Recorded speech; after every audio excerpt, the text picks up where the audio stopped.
성부와 성자와 성령의 이름으로 아멘. 연속에 하나씩 마리아를 기뻐하소서. 주님께서 함께 계시며 주님 되시며 태중의 아들 예수님 또한 복되시나이다. 성령의 성부 마리아님 이제와 저희 저희 죄를 위하여 주옵소서. 아멘. 성부와 성자와 성령의 이름으로 아멘.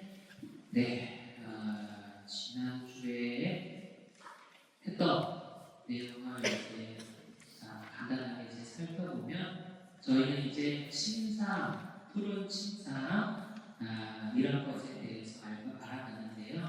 침상은 신랑인 주님과 신부인 내가 만나는 공간을 의미하고요. 그 침상은 푸르다라고 이야기를 하면서 그 침상 안에서 우리 인간이 은총을 충만하게 받을 수 있다라는 것을 살펴봤습니다.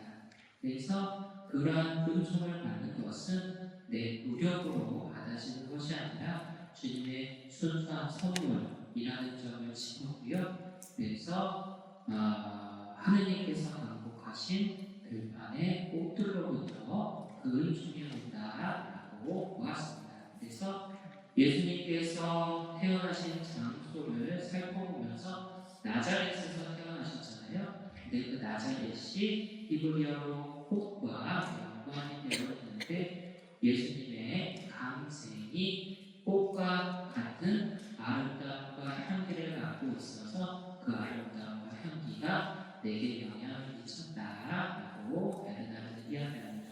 그래서 하늘의 신랑 하느님께서는 그 향기를 기뻐하시는데 내 침상이 열매와 꽃으로 가득 차 있을 때 주님께서 비로소 내 마음에 자주 그리고 기꺼이 들어오실 수 있다라고 이야기를 드렸어요. 그래서 그렇다면 그 열매와 꽃이 무엇이냐라고 했을 때 순환의 기억이 바로 열매이고 부활의 기억이 꽃이다라고 말씀드렸습니다. 그래서 내가 순환과 부활에 대해서 열심히 묵상할 때 내 마음속이 향기로 가득 차게 되고요. 그렇게 향기로운 향을 내뿜었을 때 주님께서 그런 내 마음에 부지런히 그리고 기꺼이 오실 수 있다라고 이야기를 드렸습니다. 그래서 그 순환과 부활의 열매를 살펴보면 순환은 지나간 해의 열매로서 죄와 죽음의 끝을 알렸고요. 부활은 다가올 시대의 꽃들로서 새롭게 푸르러지는 여름을 의미했습니다. 그래서 새로운 시대의 완성이자 시작이라고 이야기를 했죠. 그래서 예수님의 부활로 말미암아서 인류의 겨울은 지나갔고 꽃들이 피어났다라고 할 수 있는데요.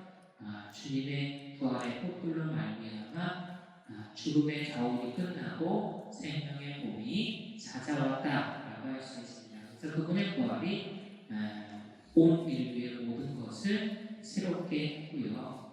어떻게 그렇게 봄이 찾아왔냐라고 했을 때 예수님께서 당신 육신을 죽음 속에 뿌렸고 그 뿌려진 육신이 부활 안에 꽃 피웠기 때문에 그 꽃으로 말미암아 온 인류의 봄이 찾아왔다라고 할 수 있습니다. 이렇게 꽃이 피면 향기를 내뿜게 되는데 그 향기에 힘입어 마른 것들이 다시 푸르러지고 차가운 것들이 다시 따뜻해지며 죽은 것들이 다시 살아날 수가 있었죠. 주님의 부활이 온 세상의 피조물을 변화시켰다라고 할 수 있습니다. 그래서 하나님께서는 그런 성자를 기름진 밭으로 비유하면서 그 기름진 밭에 탕취라고 이야기를 하는데요. 그래서 참고 기름진 밭이라고 예수님을 표현하면서 그 풍요로움을 강조하고 그 풍요로움을 내가 받았다라고 이야기를 했습니다. 그래서 내가 그 기름진 밭을 받았기 때문에 내가 원할 때마다 그 밭에 접근해서 꽃을 꺾고 열매를 딸 수가 있는 거죠. 이렇게 꽃을 꺾고 열매를 따 내 마음 속을 향기롭게 하며 그 향기로운 마음에 주님께서 기꺼이 그리고 자주 찾아오시게 되는 거죠. 그래서 그럼 내가 주님을 자주 모시고자 한다면, 내 마음을 모시고자 한다면 그 마음에 합당한 준비가 필요한데요.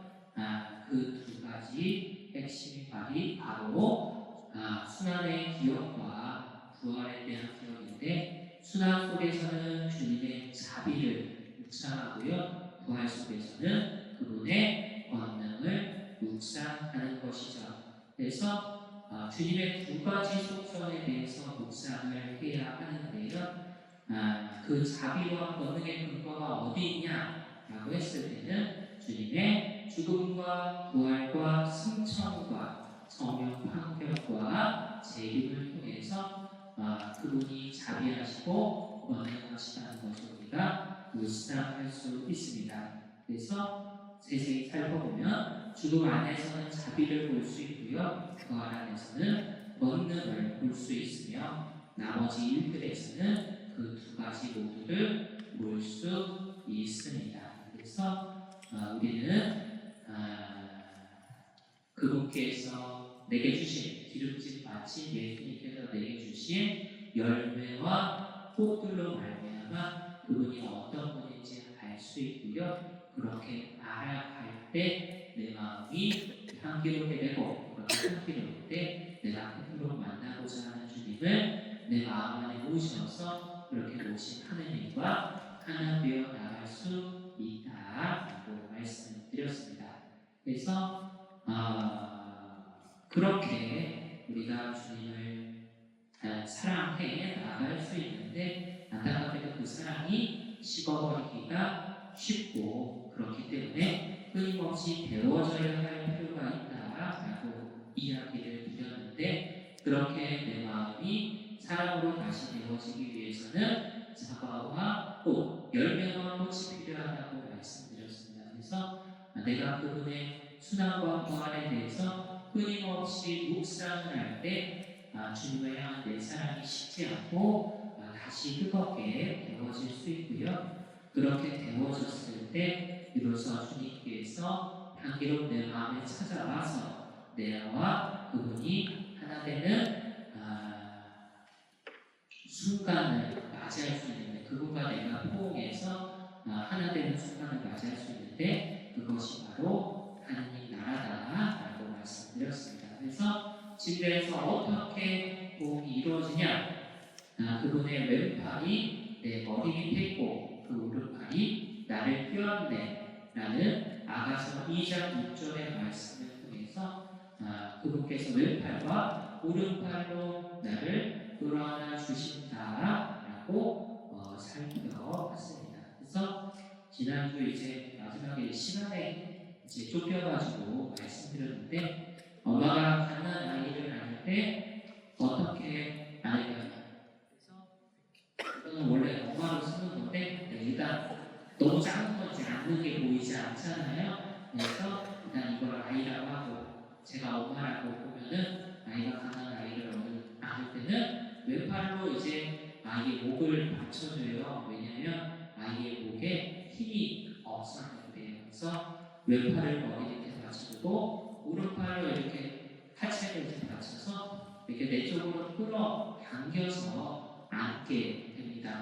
마찬가지로 주님께서도 먼저 당신의 왼팔은 내 머리 밑을 받쳐주고요, 오른팔로는 나를 당신 품으로 끌어당겨서 안아줍니다. 그래서 오른팔과 왼팔은 주님 사랑의 두 가지 형태를 알려주는데요, 오늘은 그 왼팔과 오른팔이 뭔지, 그리고 왜 왼팔이 먼저 오고 오른팔이 나중에 오는지에 대해서 살펴보도록 하겠습니다. 그래서 오늘 원문을 함께 읽어보도록 할게요. 그때 그로서 강일 때 연인의 왼팔에서 받은 듯한 모든 사랑의 증거들이 껴안으시는 오른팔에 지극한 감미함에 비하면 경멸할 만하고 이제는 완전히 아래에 두어야 할 것임을 느끼고 체험할 것입니다. 그녀는 들었던 말을 느낄 것입니다. 육은 아무 소용이 없다. 생명을 주는 것이 영이다. 그녀는 읽었던 말을 체험할 것입니다. 내 영은 꿀보다 달고 내 상속제사는 꿀과 물질보다도 달다. 그래서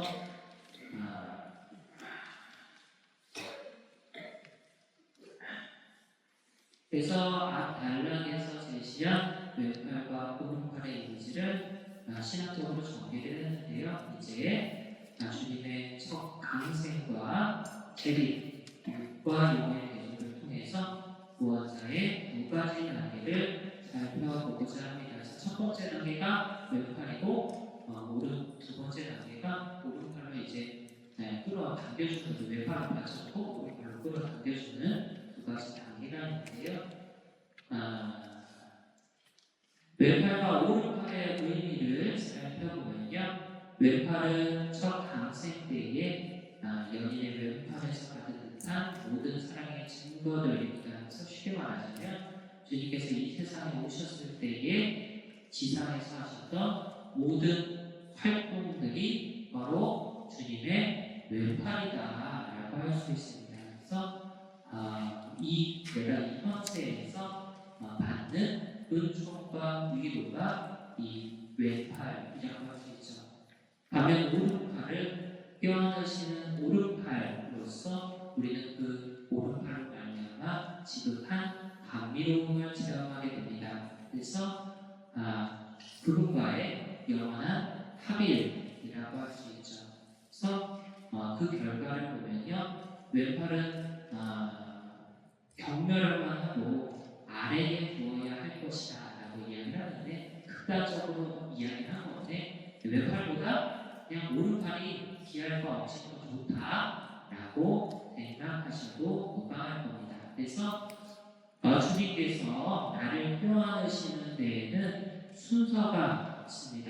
주님께서 먼저 이제 왼팔이 먼저 나를 받쳐주게 되는데요.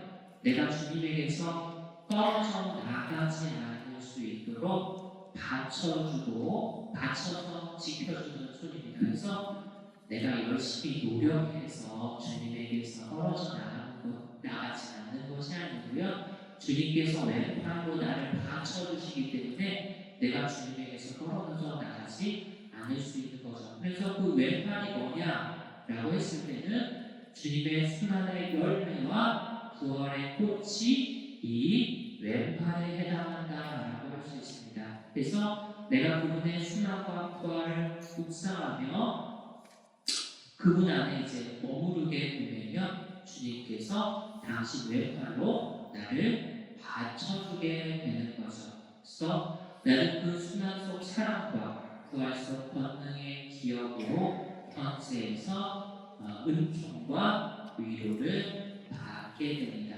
그렇게 내가 왼팔이 이렇게 나를 받쳐주는데, 그 다음에는 이제 오른팔이 와요. 오른팔은 주님께서 오른팔로 나를 끌어당겨서 이렇게 안아주게 되는데, 내가 주님에게 더 가까워질 수 있도록, 가까워져 하나 될 수 있도록 나를 끌어당겨주는 손이라고 할 수 있죠. 그래서 쉽게 설명하자면 나를 하늘로 끌어올리는 손이다 라고 이해하셔도 무방합니다. 그래서 내가 주님께 다가가는 게 아니에요. 주님께서 나를 끌어당겨주는 것이죠. 그래서 주님께서 당신의 오른팔로 나를 끌어당기는데요. 나는 주님의 현존을 보는 환상으로 그분과 가까워지면서 하나 되는 체험을 하게 됩니다. 그런데 이렇게 왼팔로 받쳐주고 오른팔로 이렇게 끌어안는데 이게 시간이 걸리잖아요. 근데 이것도 이렇게 한 번에 이루어지지 않고, 물론 이렇게 금방 이렇게 할 수도 있긴 한데 이것도 뭐 천천히 이렇게 쪼개서 보면 이렇게 과정이 필요합니다. 그래서 이 세상에서 내 삶이 주어진 이유가 바로 여기에 있습니다. 당신 팔로 나를 끌어당기는 시간이 필요하거든요. 점차 주님과 가까워지고 이 세상에서의 삶을 마친 뒤에는 주님과 나의 빈 공간이 없이 이렇게 밀착돼서 완전한 일치를 이룰 수가 있어요. 그래서 엄마가 아이를 이렇게 안아주면 엄마와 아이가 어떻게 돼요? 하나가 됩니다. 하나가 돼요. 그래서 이렇게 아기가 엄마 품에 이렇게 안겨 있으면 기분이 어떨까요?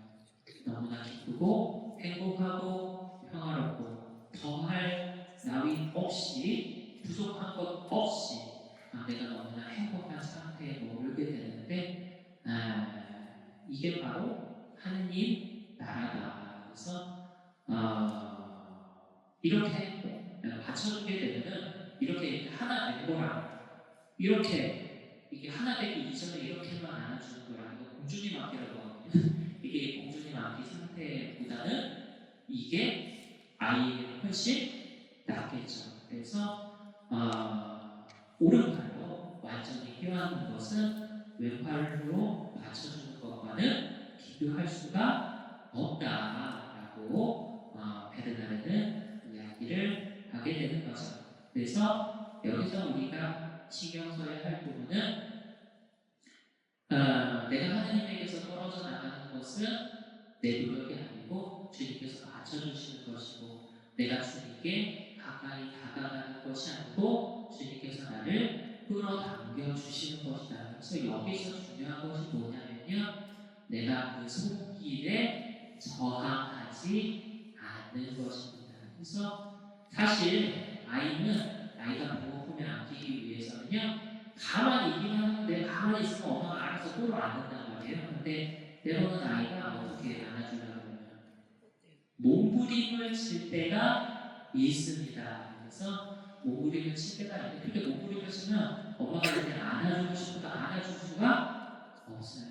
그래서 우리 신앙생활에서 핵심은요, 내가 뭘 하는 것이 아니고요, 뭘 하지 않는 것입니다. 내가 저항하지 않고 주님 손에 내 자신을 내어 맡기기만 하면 흘러가요. 굉장히 이제 주님 뜻대로, 선한 뜻대로 이제 흘러가게 되는데, 문제는 내가 그 손길에 저항할 때가 많다는 점이죠. 그래서 이거는 이제 나중에 조금 더 살펴볼 부분이고요.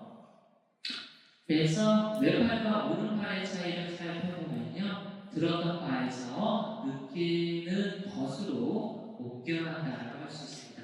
그러니까 왼팔이 간접적인 경험이었다고 한다면요, 오른팔은 직접적인 경험인 거죠.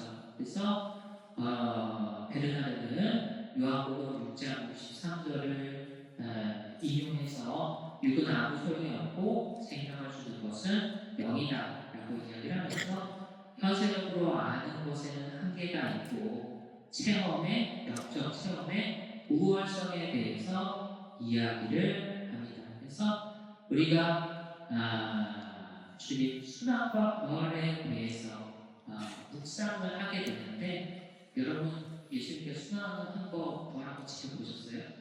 보지 못했어요. 전에 들은 거예요. 그래서 직접적인 경험이 아니고 간접 경험이라고 할 수 있죠. 그 순환과 부활을 통해서 내가 그분의 자비와 권능을 체험할 수는 있는데 그 체험이 간접적이다라고 할 수 있는 거죠. 그래서 그 자비와 권능을 간접적으로 체험하는 것이 아니라, 왼팔로 간접적으로 체험하는 것이 아니라 오른팔로 직접적으로 체험하는 것이 훨씬 더 좋고 중요하다라고 할 수 있는 거죠. 그래서 기록이 아빠를 아시나요? 자녀 교육을 위해서 배우자와 자녀를 외국에 떠나보내고 자신은 홀로 국내에 남아 경제적 뒷바라지를 하는 아버지입니다. 그래서 자녀가 어린 시절 교육을 이유로 외국으로 떠난다고 가정을 해볼게요. 아이는 엄마를 통해서 멀리 떨어진 아버지가 자신을 위해 국내에서 뒷바라지하고 있다고 전해 들었어요. 그렇게 전해 들은 기억은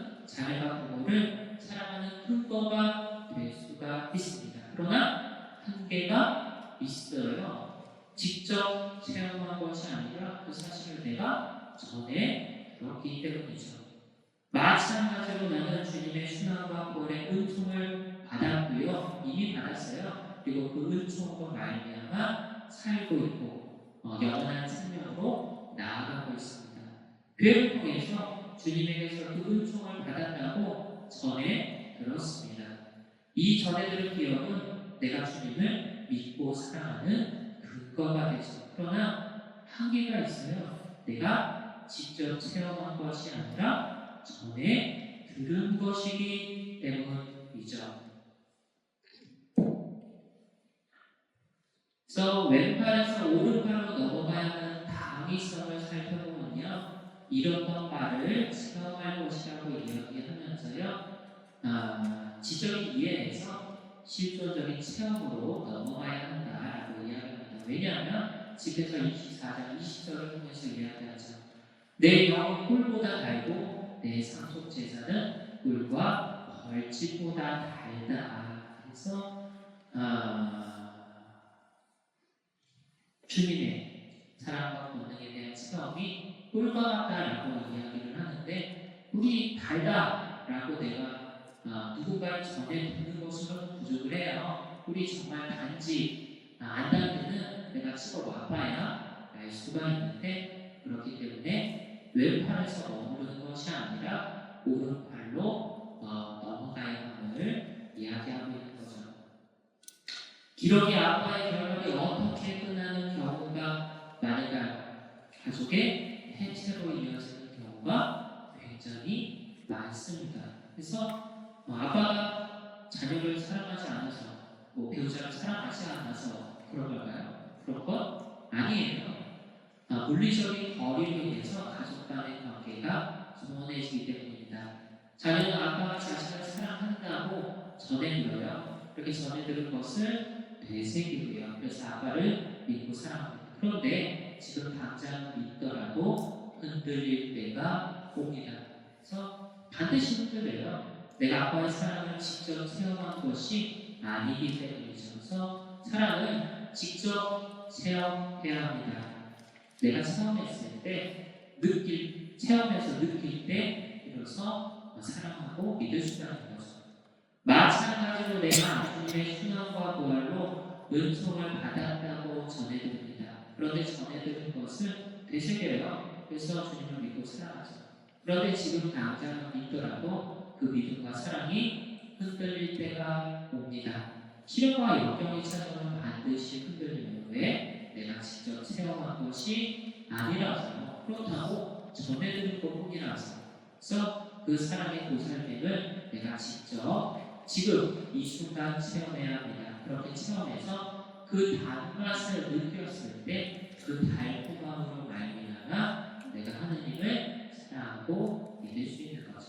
그래서 아까 말씀드렸던 것처럼 꿀이 달다는 것을 전해드리는 것으로는 부족해요. 그래서 꿀이 달다는 걸 내가 찍어 맛봐야 하는데 그래야 내가 그 꿀을 참으로 사랑할 수 있는 거죠. 그래서 그 감개로움으로 말미암아 주님도 마찬가지입니다. 내가 주님이 달다는 것을 전해 듣는 것으로는 부족해요. 주님이 달다는 걸 내가 직접 집어 맛봐야 합니다. 주님이 달다는 것을 전해 듣고 되새기는 것이 묵상이라면요. 그렇게 찍어 맛보는 것이 바로 관상이라고 할 수 있죠. 그래서 순환의 기업이 열매라고 했고 부활에 대한 기업이 꽃이라고 말씀드렸잖아요. 그래서 그 열매가 있고 그 꽃이 있을 때 그것을 내가 그냥 구경하는 데서 그치는 것이 아니라 내 열매를 베어 물고 꽃의 꿀을 내가 맛보고 했을 때 비로소 참으로 알 수 있으니까 묵상에서 안상으로 넘어가야 한다라는 것을 의미하죠. 그래서 주님의 강생이 왼팔이라고 한다면요, 내 사랑의 증거들로 말미암아 나를 받쳐주는데 내가 들은 것들이죠. 반면 오른팔은 영적인 것으로서 내가 직접 체험할 수 있는 것입니다. 그래서 우리는 사실 오른팔로 말미암아 충만함을 체험할 수 있죠. 요약하자면 베르나르는 그리스도의 첫 강생과 재림을 대조해서 현재 은총이 영원한 영광에 비해서는 상대적이다라고 이야기를 합니다. 육에서 영으로 간접 체험에서 직접 체험으로의 질적 요약을 제시하게 되는 거죠. 다음 원문 함께 읽어보도록 하겠습니다. 이어지는 구절 나에 대한 기억은 대대로 이어지리라. 이것을 말합니다. 곧 한 세대가 오고 다른 세대가 지나가는 이 현세가 서 있는 동안에는 아직 현존의 충만함을 누리지 못하는 선택된 이들에게 기억으로부터 오는 위로가 그치지 않을 것이라는 말입니다. 이로부터 사람들이 당신의 넘치는 상냥함을 기억하여 환호하리이다 라고 기록되었습니다. 이들은 의심할 여지 없이 바로 앞에서 대대로 당신 업적을 칭송하리이다 라고 말했던 그들입니다. 그러므로 기억은 세대 속에서 현존은 하늘 아래에서 이루어집니다. 저 현존으로 이미 들어 올려진 선택된 이들은 영광스럽게 되고 이 기억으로 순례하는 세대는 잠시 위로를 받습니다.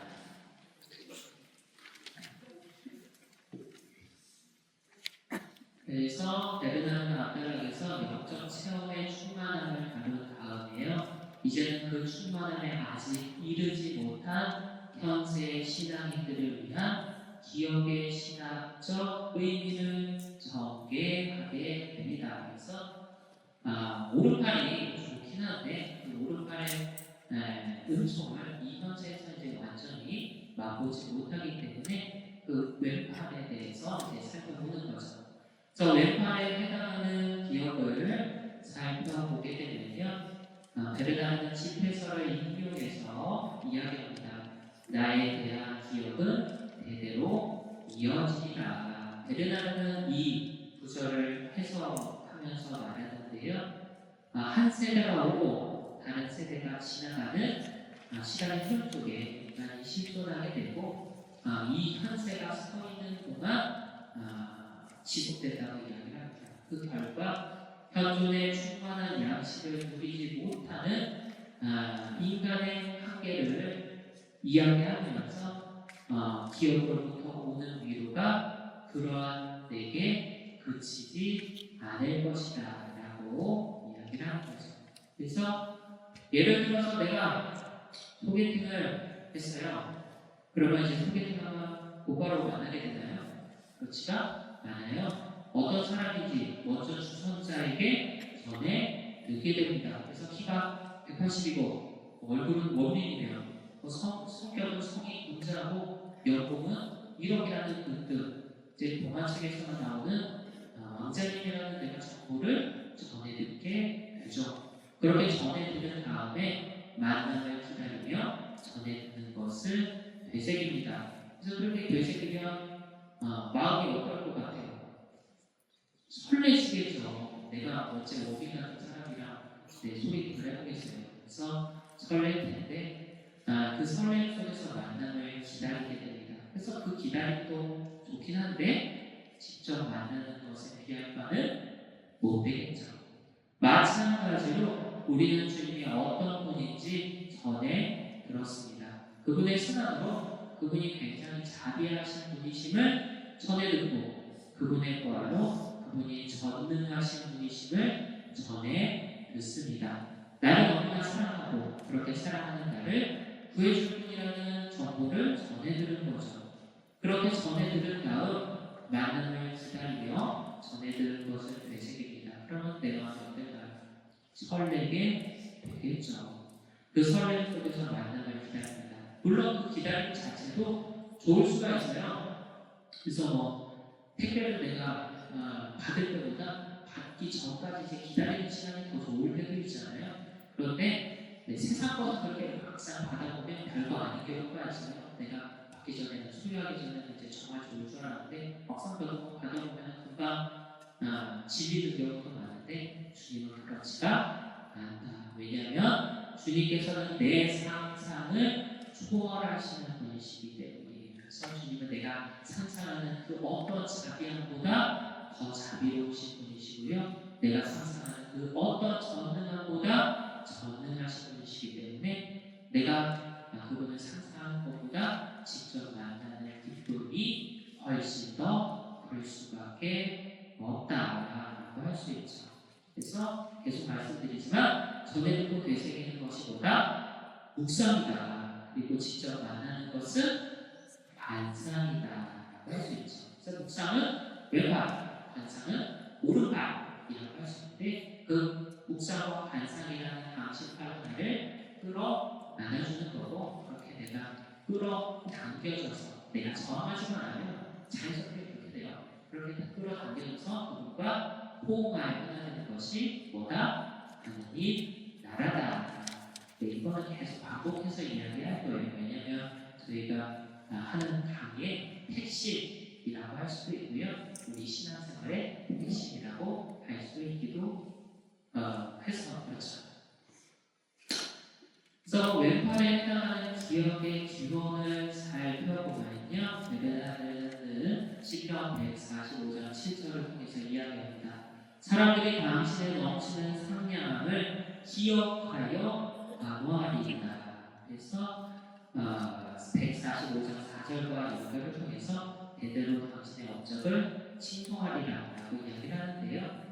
세대를 관통하는 찬양의 영속성을 통해서 연속성 기억을 통해서 이제 참여가 가능하다라고 할 수 있는 거죠. 소개팅을 할 때 누군가 먼저 소개를 해줘야 합니다. 소개해주지 않으면 만날 수가 없으니까요. 그게 소개팅을 해도 잘 되면 어떻게 해요? 못한 거를 사준다거나 식사 대접을 과하게 한다거나 하게 되죠. 왜냐하면 그 소개로 말미암아 좋은 인연을 만날 수 있으니까 감사를 전하게 되는 거죠. 마찬가지로 누군가 내게 주님의 기억을 전하지 않았다면 나는 그분을 만날 수가 없어요. 내게 누군가 전해주지 않는데 내가 그것을 어떻게 알 수가 있겠어요. 그래서 그분의 순환에 숨겨진 자비를 그분의 부활 속에 숨겨진 권능을 누군가 전하고 알려줬기에 만날 수가 있었습니다. 그리고 그렇게 만나서 관계를 형성해 구원까지 이룰 수가 있는 거죠. 그래서 그렇게 주님에 대한 기억을 전해주는 게 누구일까요? 바로 교회라고 할 수 있죠. 교회가 대대로 그분의 기억을 기억하여 전달하는 역할을 하고 있거든요. 그렇게 우리는 주님을 전해준 교회에 감사하지 않을 수가 없는 거겠죠. 저 왼팔과 오른팔의 관계를 살펴보면 기억은 세대들 속에서라고 이야기를 하면서요. 왼팔이 권세적인 차원에 해당한다 이야기를 하고요. 편쪽, 관사는 하늘나라에서 속한다고 이야기를 하면서 종말론적인 차원이라고 이야기를 합니다. 그래서 이 세상 너머에서 누리게 된다고 하죠.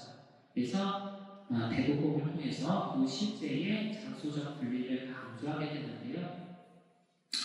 먼저 왼팔입니다.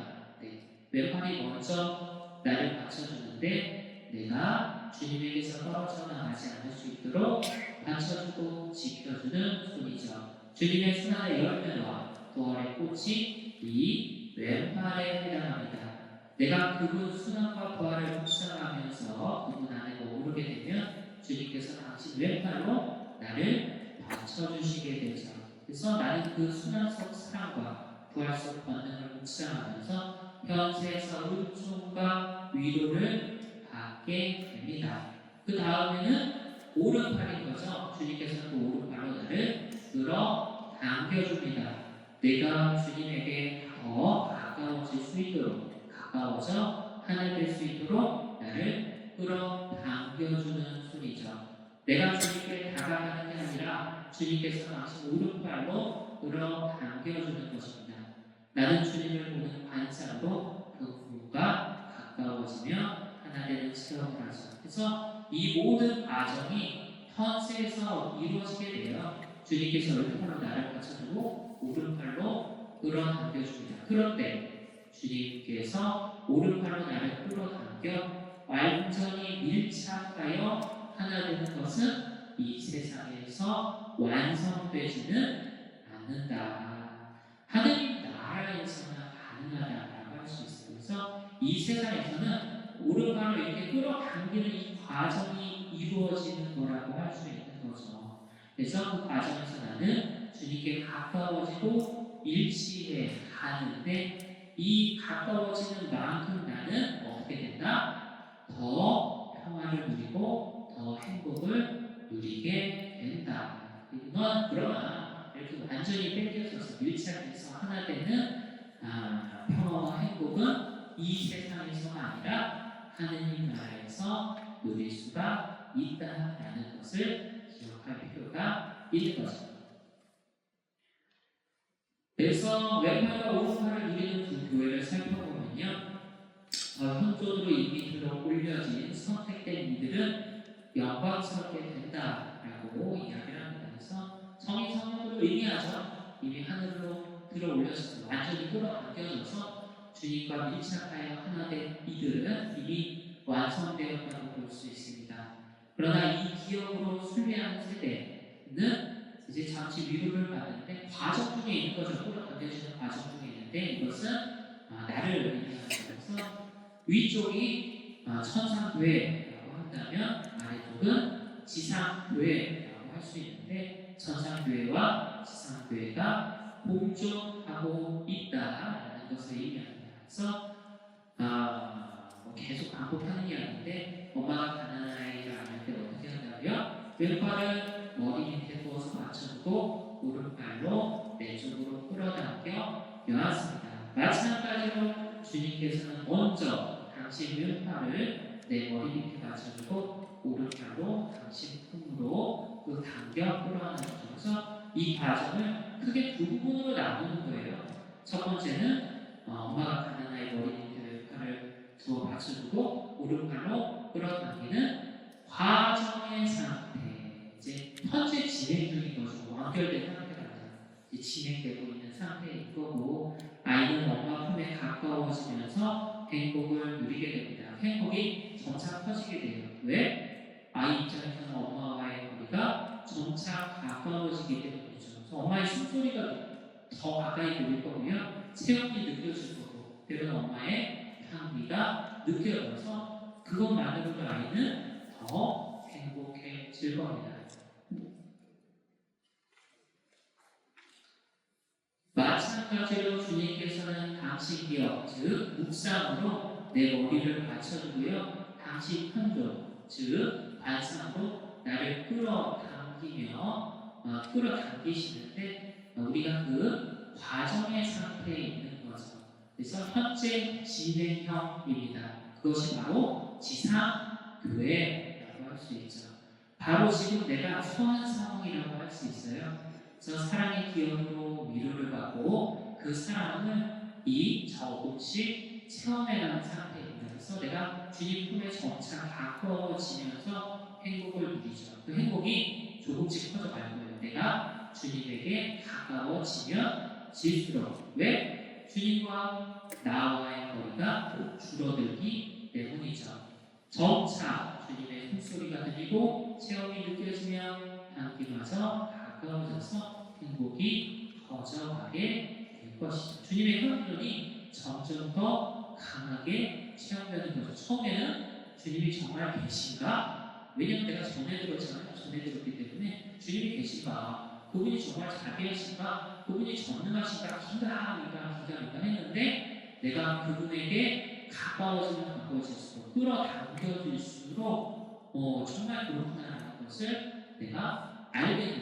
왜? 직접 체험하게 되기 때문입니다. 그래서 그게 이제 끌어당겨지는 이제 과정 상태가 지상교회라고 한다면요. 두 번째가 있어요. 엄마가 왼팔을 머리 밑에 받쳐두고 오른팔로 끌어당겨서 자신의 품에 꼭 안아서 엄마와 아이가 하나 된 상태. 이거는 현재 진행이 아닙니다. 완성된 상태예요. 아이는 부모 품에 깊이 안겨서 행복을 누립니다. 아이에게 그 이상의 행복은 존재하지가 않아요.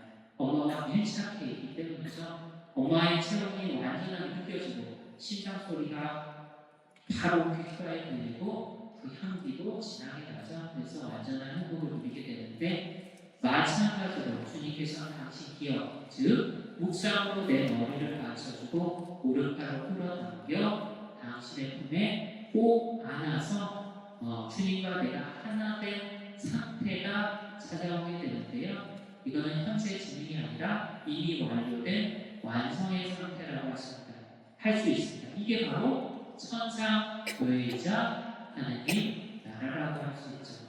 내가 하나님 나라에 가서 누리게 되는 상황인 거예요.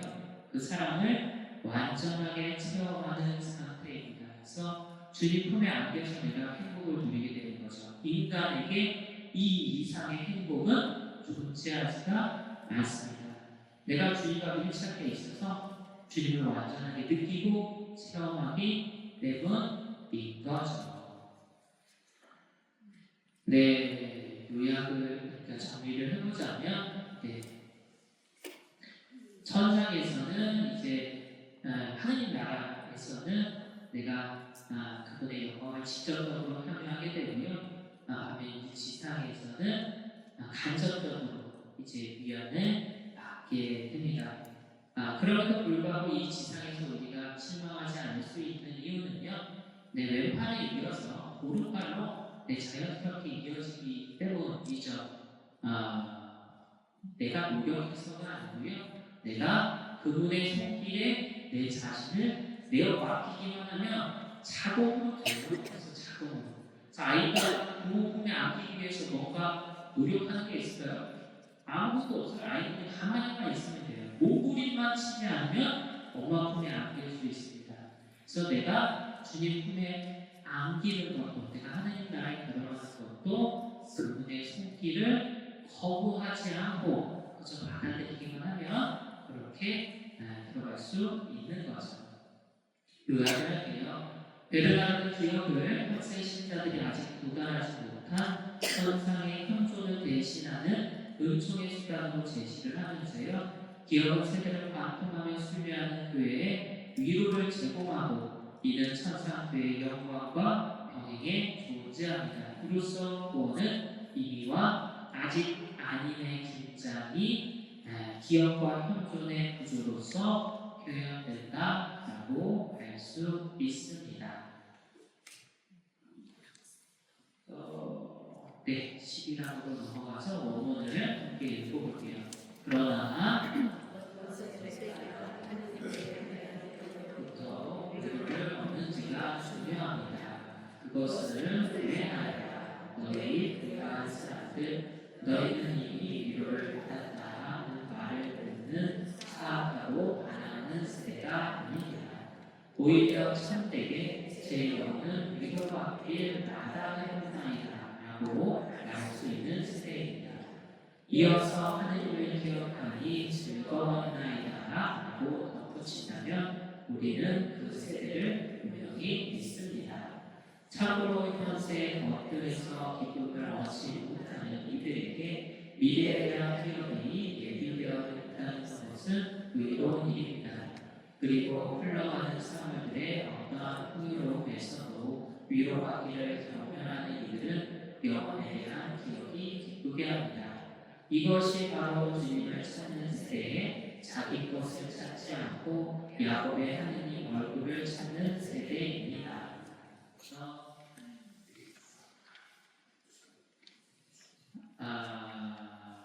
이제 우리는 하느님으로부터 왼팔과 오른팔의 위로를 받는다라고 살펴봤는데요.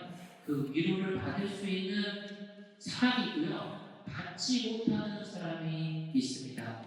주님께서 그 위로를 차별해서 줘서 그런 것이 아니고요. 그 위로를 받아들이는 사람이 있고 거부하는 사람이 있기 때문이죠.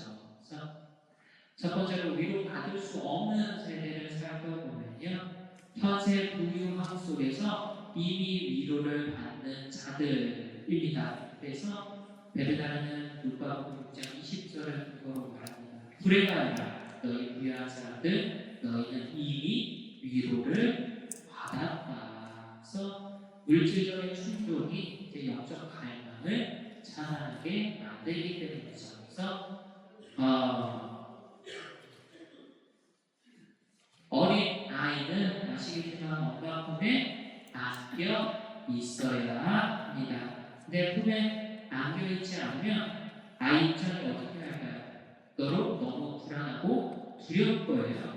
평화를 누리지 못합니다. 그런데 엄마가 안 보여요. 근데 없는 건 아니죠. 엄마가 함께 있는데 아이의 눈이 가려져서 보이지 않아요. 그 순간 어떤 커다란 인형이 보였어요. 그래서 그 인형의 품에 안겨요. 그러면 물론 이제 이 인형은 엄마 품과는 완전히 다르겠죠. 그러나 일단 포근하긴 해. 네, 포근하긴 해요. 그래서 위안을 얻습니다.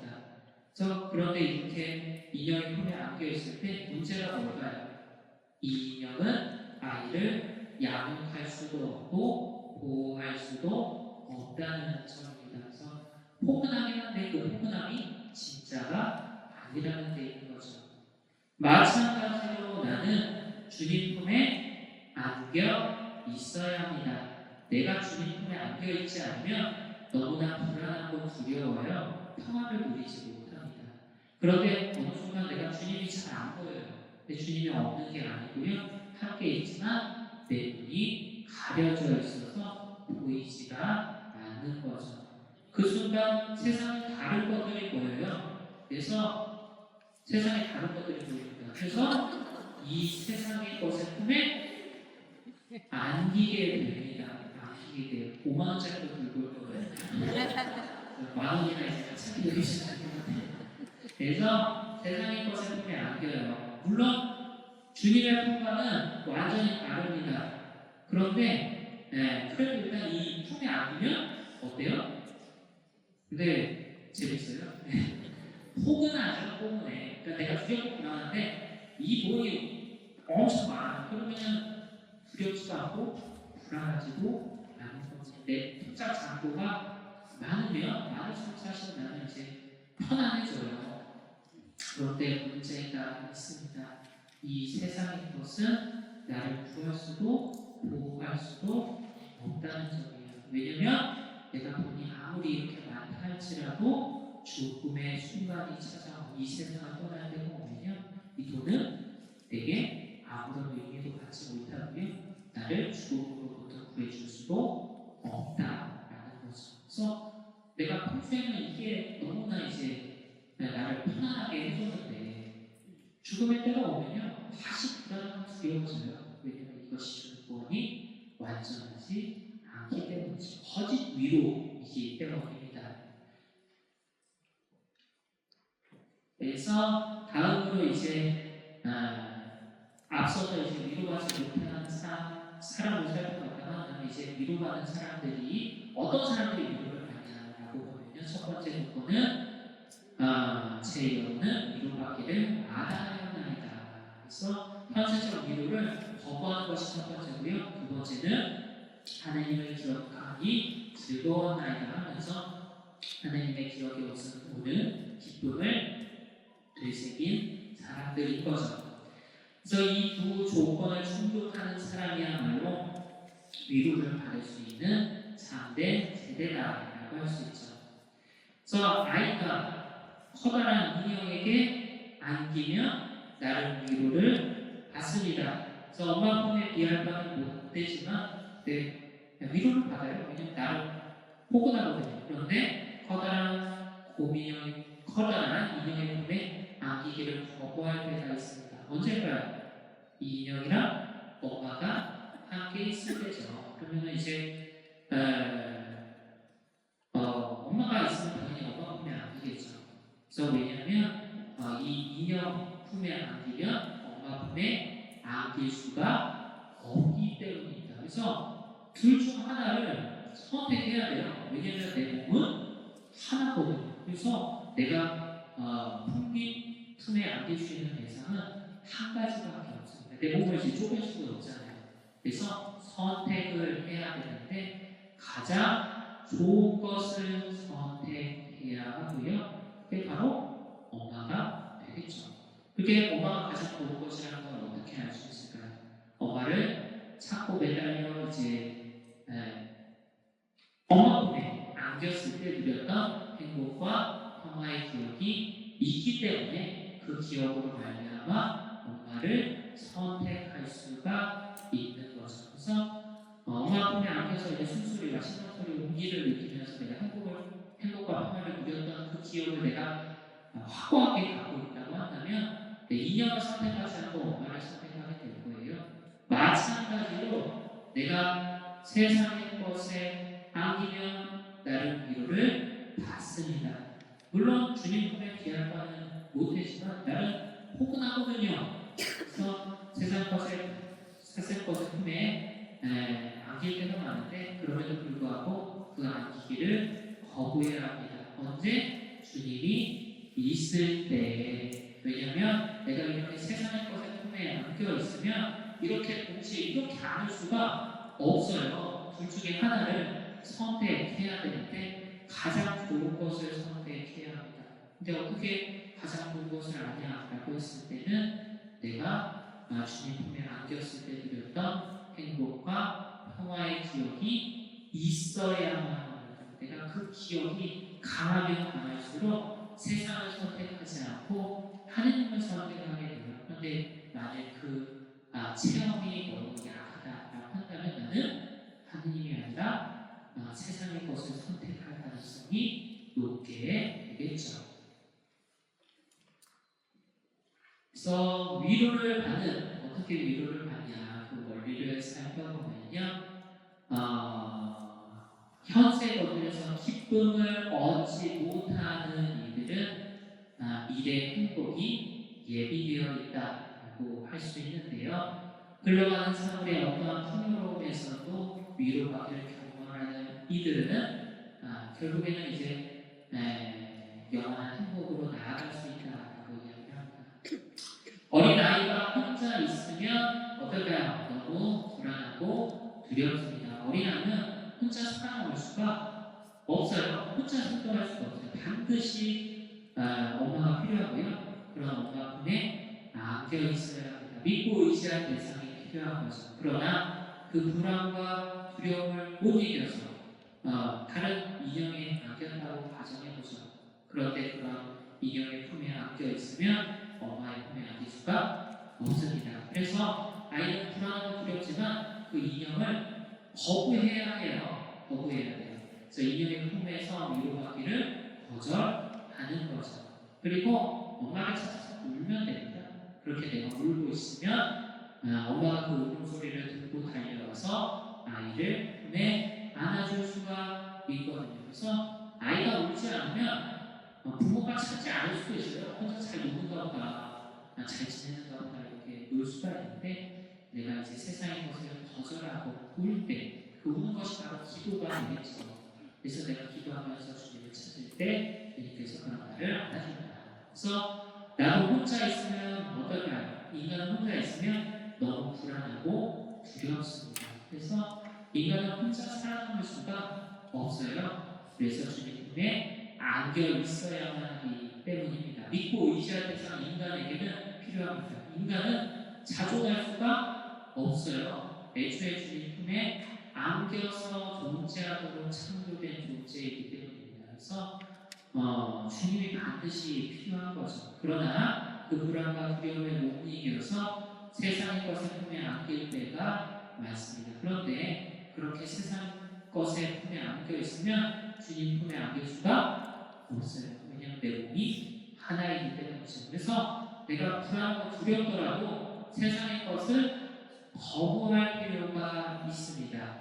그래서 세상의 것을 품에서 위로받기를 거절하는 거죠. 그리고 주님을 찾아서 우는 겁니다. 그렇게 우는 게 뭐다? 기도다. 그래서 그러면 주님이 그 기도 소리를 듣고 달려와 나를 당신 품에 안아주는 거죠. 그래서 이렇게 말씀드리면 그렇게 하면 내가 세상 모든 것을 버리고 이제 살아야 되면 내가 먹고 사는 데도 다 돈이 필요가 없던데 라고 생각하실 수도 있는데요. 여기서 핵심은 그 세상의 것을 품에 안기는 것입니다. 그 세상의 것들은 내가 사용해야 할 도구인데요. 내가 그 사용해야 할 도구를 믿고 의지할 때가 많다는 거예요. 그 믿고 의지할 대상이 아니에요. 세상의 것들은. 내가 그 세상의 것들을 내 다스리도록 주님께서 내게 주셨는데 오히려 역으로 내가 그것을 믿고 의지하게 되면요.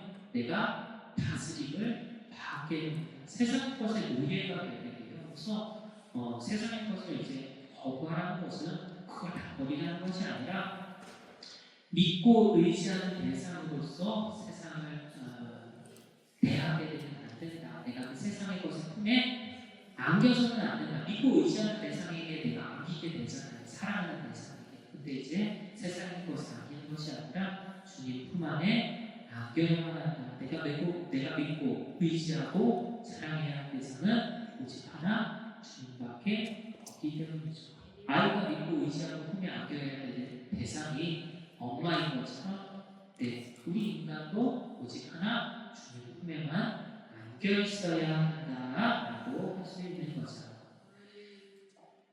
그래서 위로받는 세대의 특징을 찾아보면요, 주님을 찾는 세대라고 이야기를 합니다. 세상을 찾는 세대가 아니라 주님을 찾는 세대인데요, 자기 것을 찾지 않고 야곱의 하나님의 얼굴을 찾는 세대입니다. 그래서 어린아이는 엄마를 찾습니다. 커다란 인형도 안 되고, 다른 어떤 장난감도 안 돼요. 엄마만을 찾게 됩니다. 왜? 오직 엄마만이 자신을 품에 안아 보살펴주고 지켜줄 수 있으니까.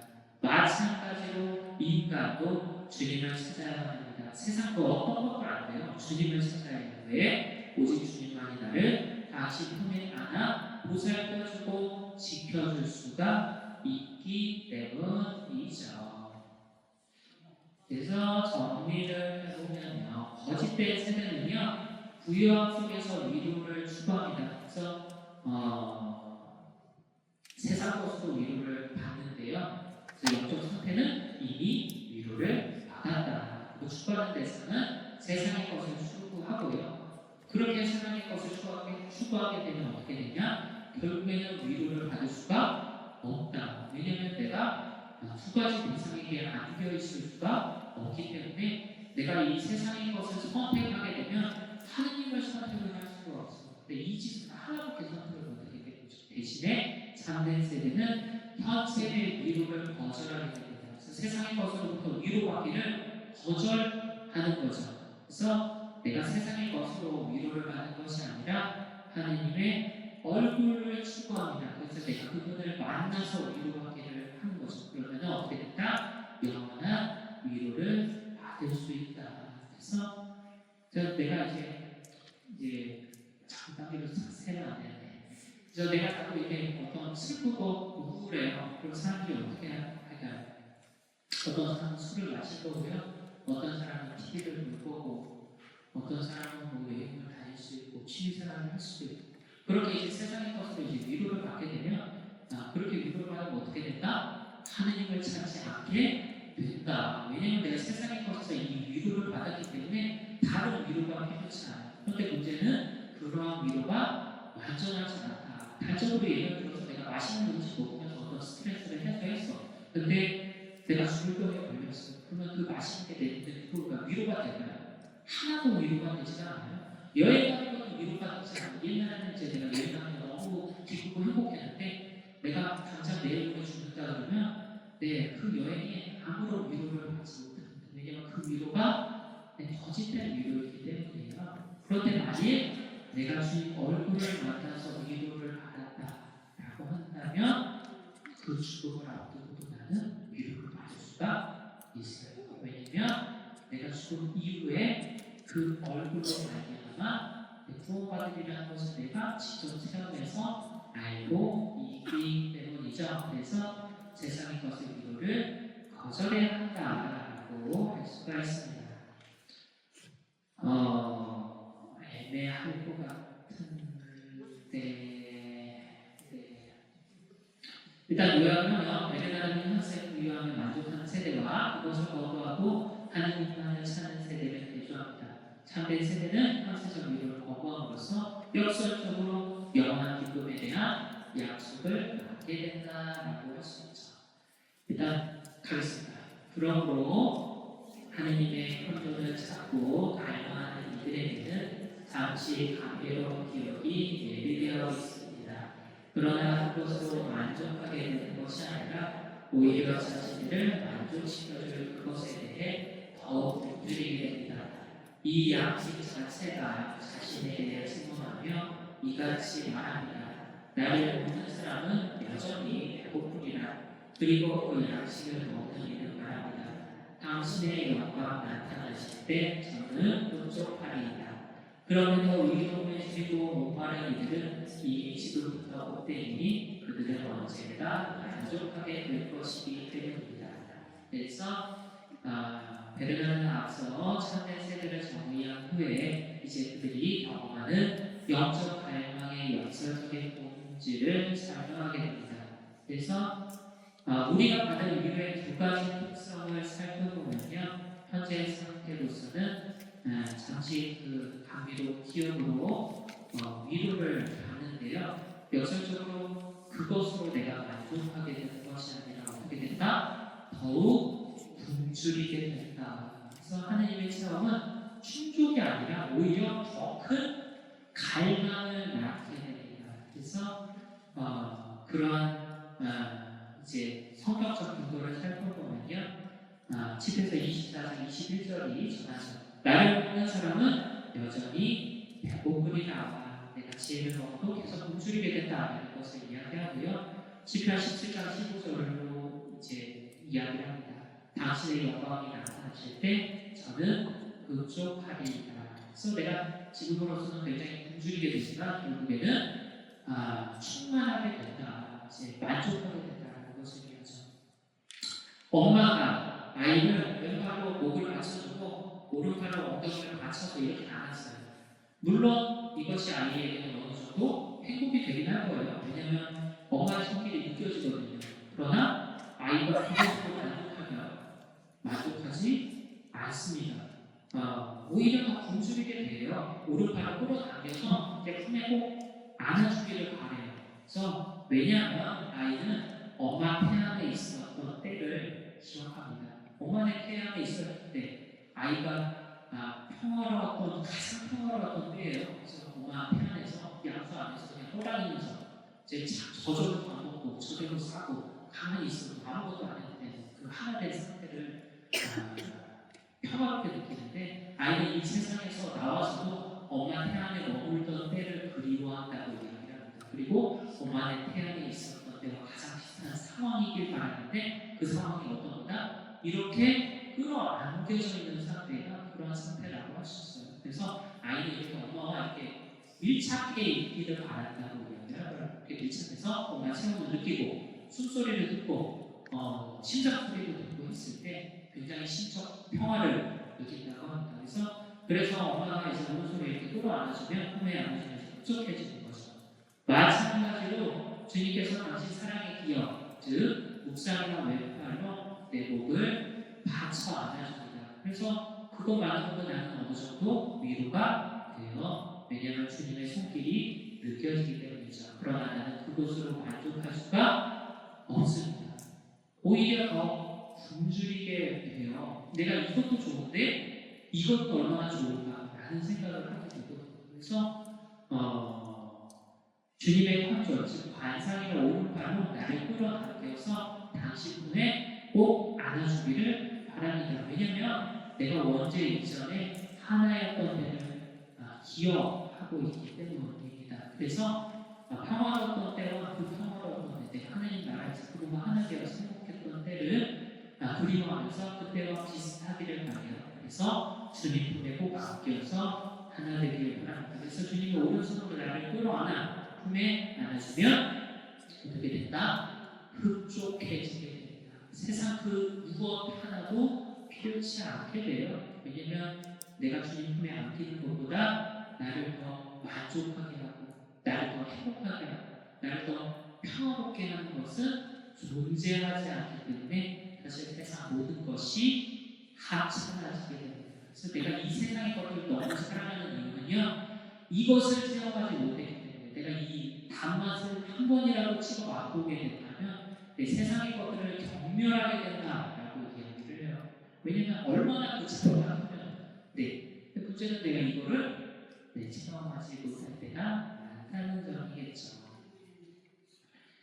그래서 굶주림에도 복된 분별을 살펴보면요, 현재는 내가 이 상태에 있으면서 이 밀착하게 된 이제 완성의 상태에 목마르게 됩니다. 그런데 언젠가는 만족하게 될 것이라는 확실한 약속이 있어요. 그래서 사실 이 지금부터 복되다라고 할 수 있습니다. 왜냐하면 우리는 이렇게 안겨 있는 상태에서 이 완전한 완성으로 나아가는 과정 중에 있고요. 주님께서는 전능하시기 때문에 사실 내가 아무리 몸부림친다 할지라도 당신의 강한 오른팔로 나를 끌어안고야 말 겁니다. 주님은 결코 나를 포기할 수가 없어요. 부모가 자녀를 포기할 수 없는 것처럼 주님께서도 나를 끌어안게 되어 있는 거죠. 아이는 엄마 품에 안기길 바랍니다. 그 결과 엄마 품에 굶주릴 수가 있는데요. 그렇다면 엄마는 어떨까요? 엄마도 아기를 안길 바라겠죠. 사실 아이보다 더 아이를 품에 안기를 바라요, 부모는요. 그래서 엄마가 당신 손길을 내밀어 아이를 품에 안으려고 합니다. 왼팔로 머리를 받쳐주고 오른팔로 끌어안으려고 하죠. 그렇게 품에 안기 시작하면 결국 아이는 엄마 품에 깊이 안기게 되어 있습니다. 아이가 아무리 몸부림친다 할지라도 엄마의 힘을 이겨낼 수가 없거든요. 그래서 엄마와 아이는 하나가 될 수 있죠. 마찬가지로 인간이 주님 품에 안기길 바랍니다. 그 결과 주님 품을 굶주릴 수가 있는데, 그렇다면 주님은 어떨까요? 주님도 나를 안아주길 바라시겠죠. 사실 나보다 더 나를 품에 안기를 바랍니다. 왜냐하면 내가 당신 품에 안겨 있어야 한다는 것을 이 세상 그 누구보다 알고 계시거든요. 그래서 주님은 당신 손길을 내밀어 나를 품에 안으려고 합니다. 묵상이랑 왼팔로 내 머리를 받쳐주고요, 관상이랑 오른팔로 나를 끌어안으려고 합니다. 그렇게 품에 안기 시작하면 결국 나는 주님 품에 깊이 안기게 되었습니다. 그렇게 주님과 나는 하나가 되죠. 그게 뭐다? 바로 하느님 나라라고 할 수 있습니다.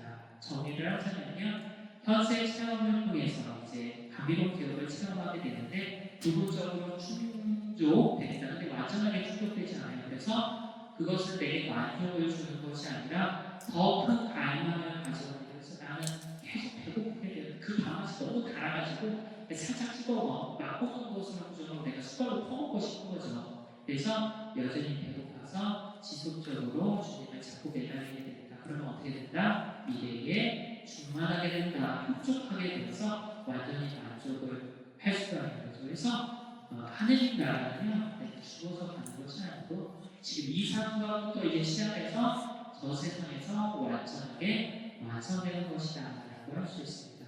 그래서 그러기 위한 전제 조건이 뭐다? 이를 팔을 내가 거절하지 않는 것이다. 내가 묵상하고 반상할 때, 내가 그렇게 주님 손길에 나 자신을 내가 맡길 때, 그렇게 내가 주님 품에 안길 수 있는데, 문제가 뭐다? 내가 기도를 싫어한다. 귀찮아하고 이제 싫어할 때가 많아서 그러면 이제 주님께서 안으려고 해도 그 시간이 지체가 되는 거죠. 왜? 내가 그 손길을 자꾸 거부하면서 몸을 뒤틀어요. 이제 꽈배기처럼 뒤틀면 자꾸 그 손길에서 빠져나가는 거예요. 그러면 이제 그게 딜레이가 될 수 있다는 거죠. 요약을 하면요, 하나님의 사와 이들은 그 감미로움이 오히려 더 큰 갈망을 낳는 역설을 경험하게 됩니다. 내가 하나님을 체험하면 충만해질 줄 알았는데 오히려 더 배고프게 되는 거죠. 왜? 너무나 좋았어. 너무나 좋고 너무나 다니까 더 갈망하게 되는 겁니다. 그러나 이 굶주림 자체가 미래의 충만함을 약속하고 있기 때문에 현재부터 나는 복되다라고 할 수 있는 거죠. 마친 기도를 영광으로 마치겠습니다. 영광이 성부와 성자와 성령께